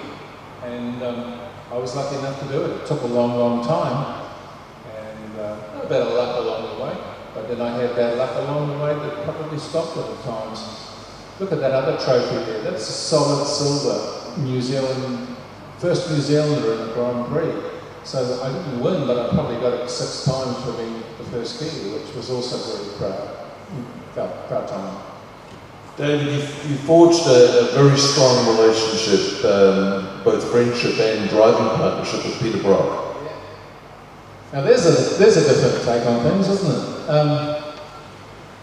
Gary Pedersen and I had run a variety of weird cars. That must have been part of our makeup. We ran, the owners here, that P76. Who would ever race something like the Floating City? But its prime fame was to put a 44-gallon drum in the boot. I don't know who would want to, but that was one of the sales points. But Gary and I did it, and we did it a couple of times. Jim Murdoch did it once. And famously, we both broke our front pipes once, and they broke a flange, and we found 2 seconds a lap, and we were seeing both of us going through the night, flying sparks everywhere as the exhaust was driving on the ground, and we gained 2 seconds a lap. But the officials thought, no, this has got to stop, and we were black flagged. The next car was a 131R that Gary put together for us, and then eventually we got an automatic Commodore. What was it? It was a Royale or Calais or something, Gary. And we gave General Motors enough of a feeling that we had half a chance. And we were up against this guy, Gary Jackson, with Leo Lennon and all the Fords, Gary Sprague, and they were top dogs. So there was this fellow at General Motors called Robin Curtis, and he said, what do you need to win this race? Well, that's an invitation you don't take very lightly. I mean, you get onto it pretty quickly. So Gary and I said, look, we need a 90-litre fuel tank. We need a cold air system, we need headers, we need a light car. So he goes off to this guy called Brock in Melbourne and says, what can you do? So Brock builds up a car that says, he says, get your blokes over there to make a body shell like this and do that and the other, we'll bring a whole lot of bits over and get General Motors to homologate it, which was the rules at the time, 30 cars, and we'll go racing. So that's exactly what we did, and the only thing was, Gary had to take second place and had to step down, and Peter came in as the driver. That was a stipulation of Holden and General Motors New Zealand. So, look, the great mate that he is, Gary, he willingly did it in the role of, let's get the Commodore up front. And so Darren Gruber's got his lovely NEC Commodore out in 10th there, which is the car that we built up in New Zealand, and one of 30 that was built. And Peter jetted in each week and out, and Kelly and I got to really know Peter and his wife Begg very, very well. And it was a nice 5 years of association, and that was racing the Brock. Well, and what a neat thing to be able to say. I did Bathurst once. Peter Brock was my teammate. Yeah, again, I have to be honest, like all of you people know out there, when you drive with Brock, you're the lunchtime guy. So it's between when he goes out and he finishes the race. But I've never felt so awkward in a race. I felt like I had, I don't know how many people there are in Aussie these days, but back then I felt like I had 10 million bloody skippies on my shoulder. You know, like, don't you dare stick it in the wall. So thankfully the next year Alan Moffat did do, he rode it off on the top of the hill, and I thought, yeah, we didn't do that. But no, it was a wonderful experience. We got within 2 laps of P2, and remember that great old story, the TV journo came over and said, David, why don't you come down to start finish, you're rookie of the year. What? No. It's not over till the fat lady sings. No, we need to get you down there now to get the. I said, no, I'll come down and finishes. And that lap, Peter rolls into the pits with a broken timing chain. 2 laps before the end, we dropped out of second place, and it was disappointing, you know. But hey, we've all been through racing long enough to know you have the good days and you have the not so good days. Right, we're going to wrap this up, but we've got 2 more things we're going to do before we wrap it up. We're going to hear from Joe about what he's doing these days, and we're going to get our final word from our star of the show, David Oxton. So Joe, probably everybody here has seen Seinfeld on TV. So how do you go from being a top race mechanic to end up pretty much rebuilding, working on and masterminding the collection of one of the great comedians and wealthy comedians, Jerry Seinfeld? So I was running an IndyCar team for Frank Arciero, and he hired a couple of. Yeah. Okay. So that's a car just finished. That was Steve Queen's grandson, Chad. It was just an auction weekend before last, which I was supposed to go to. It was a big restoration. So I started out restoring cars that I worked on for the most part, from the 5,000 cars, and then I went to cars earlier than I worked on, like Brabham, ET8, and small sports cars, and then my first Porsche Spider came to me, which I thought, well, it's just another car, but it was an aluminum body car. Well, I had a lot of fabrication experience, but not doing a complete coach-built car. And the car that I got, as it ended up, was one of the 8 prototype Spiders, and it's in the Porsche Museum now. And so I kind of got pigeonholed doing Spiders, and Jerry bought his first Spider. At that point, he was doing his show next to the last year, and he bought a Spider that he was going to go in with David Letterman, and he probably had maybe 5 other street Porsches, collectible cars, and he buys his Spider. And I'd never met him, I'd never seen his show. And I get a call from the guys that had prepped it back east, and they said, we gotta find somebody on the West Coast that can go look at a problem. Jerry went to drive it, and going out the driveway, he keeps it at Santa Monica Airport, his collection for the most part, and the tires were scraping the fenders. So I get this call, it's, can you go down there and see what's wrong? I didn't meet Jerry for probably a good part of a year. His personal assistant on the show was all of a sudden in charge of his cars. And so I look it over, it can take me 10 minutes, and she said, what's the problem? I said, well, the problem is, this is a rebodied Porsche Spider, which a lot of them are. And I said, the fender height is so low, it's running its original 16-inch wheels. But I said, it's a problem. She said, well, what does a rebody mean? And I explained it, and it went in one ear and out the other. She said, what can you do? So I said, I can do a Band-Aid fix for the smaller wheels, stiffer torsion bar. And anyway, he had that car, and then bit by bit, they started feeding me more work. But everybody they hired to do anything on Jerry's cars, you had to go where the cars were. And it was a long drive for me. And finally I said, I hadn't met Jerry at this point. I hadn't watched his show. I started watching it. I really didn't like it. To tell you the truth, it kind of grows on me. So I said, this is, I like the work, and there were small jobs. I was always fixing other the cars that he bought as he bought them, as his collection grew. For maybe even 10, 15 years, I didn't restore a car for Jerry. I was just fixing everybody else's So I finally met him. I went to one of his shows, and I didn't think I'd like it. I loved it. And so we have a long relationship now, and then he started buying cars that needed to be restored. So one of the cars he bought that he owned now 22 years was the car that Steve McQueen bought to film the movie The Mom. It had a racing history after that. Jerry sold it to Yost, and Willie Nelson raced it. Then it kicked around, and then there was a bill owed on it, and the bank owed it. And somebody called Brian Redmond and said, you ought to go buy this car. Washer Pollock, who was buying a lot of used Porsches. And so Brian snapped it up, I think $17,000 at that time. There's a picture of him having it in his garage, and he took it out one day by rolling it down the hill to get it started, and the sun changed. Anyway, I think they found a house his wife wanted to buy, or it could have been after his accident, St. Trevine, and he sold it to Richard Atwood, who had won the 70 race in 1917. Atwood, as it ends up, owned it 22 years and then brought it to the U.S. to auction. And Jerry's broker said Jerry ought to buy it. He didn't.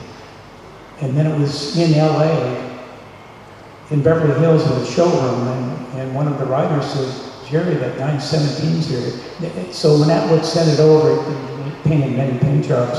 He painted it in Gulf colors. So Jerry went out to, he said, we'll take it out to Willow Springs and let you drive it. And when he got it there, Chad McQueen was driving it. Went off the track, a wheel coming off. But anyway, long story short, Jerry bought it. And it was kind of a workhorse. Jerry doesn't vintage race, been through schools, but we took it to Monterey many times, and he drove it during the intermission. We took it to Willow, and we would take Jerry's race cars out to the track once a year, and he'd drive everything. We put John Morton in and drove it fast. And finally, after all those years, no intention of selling it, I told Jerry, I said, it's time to really take this car apart. And, we never got a background to engine life or anything. I got into my shop, and all four wheels were cracked. The floor was ready to come off. Took it to the engine builder. There was a crank that had a 1/4-inch crack in it. And so I start the restoration, and then we put it on hold because Jerry had some other cars we were doing, a 7 Longtail. We got that to Monterey, and then when I get back, he decides to sell it. So I'm pretty short-staffed, just myself and one part-time guy. And it's the first time Jerry put a deadline on it. It had to be in Monterey within 3 months. Impossible task. Nobody thought we'd make it. So the one full-time guy quit, and the car was at paint. So I flew in people I'd worked with, and one I'd worked since in the 80s, right? But we just, like an old friend, you'd call up the phone, and it's like yesterday. In any case, we pulled it off to get it to go to Monterey, and then from there, it hadn't turned to wheel, it just had to be there. For promotion, they sent it back to Elkhart Lake, and they hired Brian Redmond. And Brian's one of my favorite drivers. And, I called him, and I warned him. I said, he knew his car, right? From years ago, and I said, I don't feel good about this from a lot of standpoints. It's never turned a wheel. He said, okay, we just wanted to do some video. And, that's the story of it. It went to auction. It did not sell. Didn't make the minimum. And but it was flattering that I got to do that car. I'd never done a 917, and my car has a great history. That's the story. Well, I hope that you would get a cut of the $20-odd million that it's probably going to go for. That was suggested many times. I would help with the graphics. When it was at the auction, he said, anything over 20 should go to us. But, it doesn't work that way. We aim to finish at 10 o'clock. It's 2 minutes past, David. You've got the final word. Jeepers. Well, thank you to my mates, Joe, especially Ross, Mike, Mike, Joe, and Begg.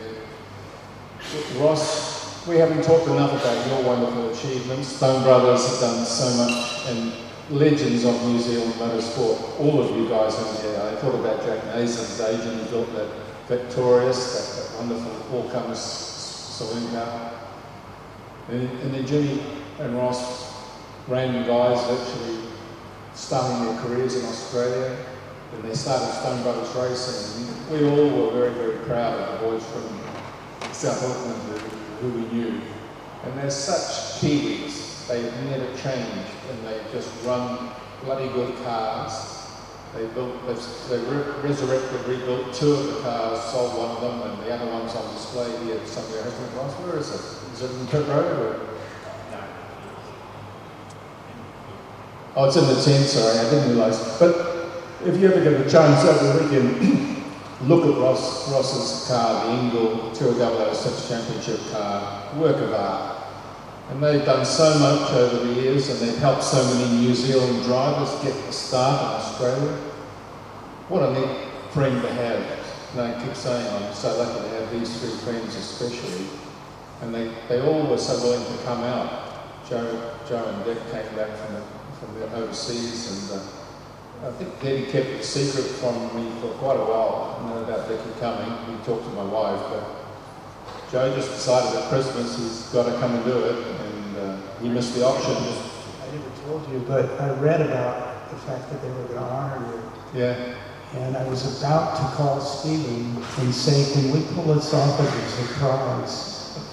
And then shortly after David called, but you know, I never thought you'd bring me up here. It seemed reason to, but just to take it in, because I always thought he was a champion and one of my best friends.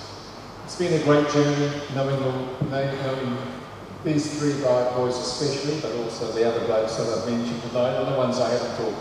The next group of old people are so far away. I mean, we've got Paul Radisich, we've got Craig Baird, Greg Murphy. I mean, they're 20 years behind us. Dad, you're never going to have another Legends, is it? Because there's no guys in between.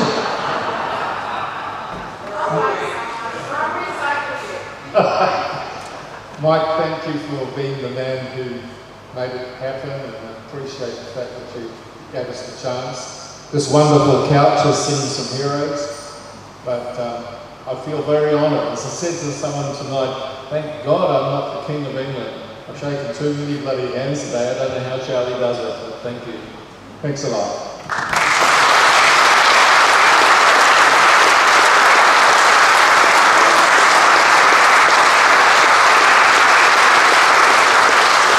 Well, I did say David had the last word, but I'm going to. And we had a working dinner to our little tiny committee to organise this. It was Deb and Martin, David and myself. And David turned to Debbie at one point over the dinner and said, Debbie, you're the president of Motorsport New Zealand. You're so busy in the ITM business. Why are you bothering being on an organising committee for tonight? And Debbie, I don't know if you remember what you said, but you turned to David and you just said, because it's David Oxton. And if there's one thing that hopefully Rich and Stevie you can take away from tonight, you can read about your dad's results on Wikipedia. You can go to the Motorsport New Zealand website and see all the things he's done. You can go to public speaking school and learn to speak like David Oxton, but you can't go and learn mana. You can't go and learn the respect and the passion that the New Zealand motor racing community has for you, David. So this has been a fantastic.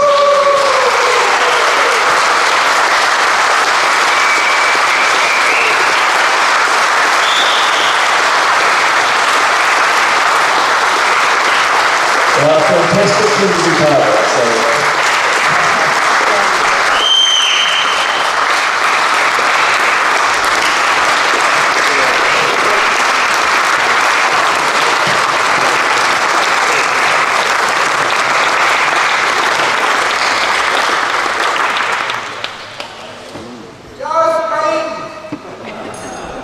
That's it, I'm done. I'm talking too much.